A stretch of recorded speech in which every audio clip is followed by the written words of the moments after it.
सबसे बड़ा मनहूस कौन? सम्राट अकबर के दरबार में एक बहुत ही अभागा व्यक्ति था। लोग उसके बारे में बोलते थे कि अगर सुबह सुबह उसका मुंह देख लिया तो सारा दिन ही खराब हो जाए, इसलिए सभी लोग उससे बचते थे। अब यह बात जब राजा अकबर को पता लगी तो उन्होंने सोचा कि ऐसा व्यक्ति भी हो सकता है, चलो उससे मिल लिया जाए, और अपने सैनिकों को आदेश दिया कि उस व्यक्ति को राज दरबार में लेकर आया जाए। हम उसे देखना चाहते हैं। उस व्यक्ति को राजमहल के कमरे में ठहराया गया। अब अगले दिन स्नान के बाद अकबर सीधे उसी के कमरे में चले गए और उन्होंने उस आदमी का मुंह देखा।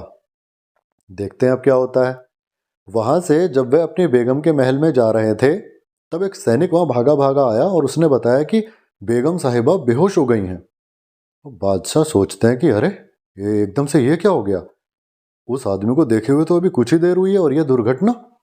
अब उसके बाद जैसे ही कुछ टाइम बाद वो खाना खाने के लिए बैठे, अचानक उनके पेट में जोरों से दर्द होने लगा और वे कुछ भी नहीं खा सके। पूरा दिन दर्द के मारे चिल्लाते रहे।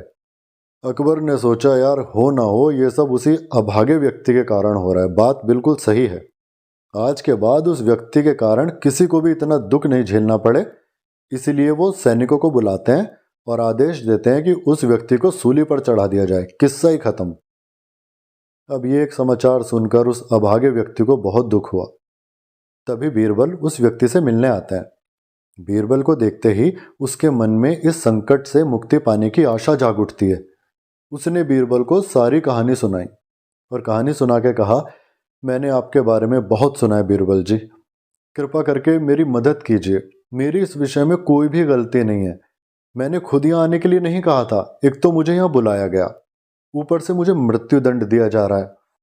बीरबल ने उस अभागे व्यक्ति को आश्वस्त किया कि मैं तुम्हारी मदद करूंगा। बीरबल ने उस व्यक्ति को कान में कुछ बात कही। अगले दिन उसने अपनी आखिरी इच्छा के लिए सम्राट से मिलने की इच्छा जताई, इसलिए उसे बादशाह के सामने लाया गया। वह व्यक्ति बादशाह से कहता है, जहांपना, आखिर मुझे किस गुनाह की सजा मिल रही है? बादशाह कहते हैं, हमने तुम्हारे भाग्य के बारे में सुना है और खुद अनुभव भी कर लिया। तुम एक बहुत दुर्भाग्यशाली व्यक्ति हो। तुम्हारी वजह से किसी को भी दुख भुगतना ना पड़े, इसलिए तुम्हें यह सजा दी जा रही है। वह अभागा व्यक्ति कहता है, मुझे माफ कीजिए जहांपना, परंतु यदि मुझसे भी बड़ा कोई अभागा हुआ तो क्या आप उसे भी यही सजा देंगे? अकबर ने कहा, यदि ऐसा हुआ तो जरूर विचार करेंगे, क्यों नहीं सोचेंगे।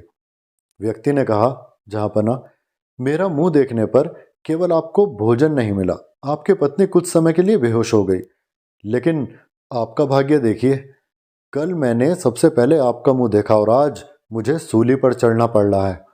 उस व्यक्ति की बात सुनकर बादशाह को अपनी गलती का एहसास होता है कि यार मैं तो इससे भी बड़ा मनहूस हूँ। अब अपने आप को तो बादशाह सूली पर चढ़ा नहीं सकते थे, वे उसे आज़ाद कर देते हैं और बादशाह उस व्यक्ति से पूछते हैं कि सच सच बताओ, तुम्हें ऐसा कहने की सलाह दी किसने? वो व्यक्ति कहता है, मुझे ऐसा कहने के लिए बीरबल जी ने कहा था, क्योंकि वो नहीं चाहते थे कि उनके बादशाह सलामत से कोई गलत काम हो। यह सुनकर बादशाह बहुत प्रसन्न होता है। और अगर आपको ये कहानी पसंद आई हो तो प्लीज़ इसको शेयर कीजिएगा और चैनल को सब्सक्राइब कीजिएगा। धन्यवाद।